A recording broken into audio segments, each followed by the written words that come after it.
Engagement is the key and quality content. Nag-notif sa akin si Lolo Mets, no? Sabi niya dito sa notification, quality posts and daily engagement with your audience have increased your visibility for 3 days. So, ibig sabihin na kapag meron tayong quality posts at nakikipag-engage tayo sa ating mga followers o doon sa mga nagko-comment sa mga video natin, ay may increase, tataas yung ating visibility ng 3 araw. Okay, ano daw ibig sabihin nito? Sabi niya, increased visibility is for your content to be viewed more broadly, no? So makikita yung iyong content ng maraming followers or even non-followers. So yun yung isa sa mga benefit ng pag-increase ng visibility.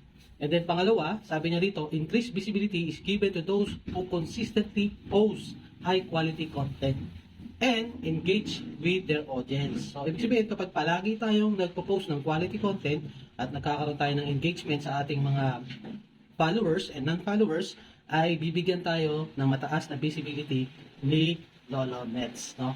And then, pangatlo, visibility for increased visibility is evaluated daily. So, ibig sabihin, daily nag-evaluate si Lolo Mets, no? Kung tayo ba ay karapat-dapat mabigyan ng increasing visibility. So sabi niya dito, keep up momentum, try some other tips. So nagbigay siya dito ng mga tips kung paano natin mas mapapabilis yung ating momentum. Use variety of post types like reels, stories, live videos, and more. So maraming salamat guys.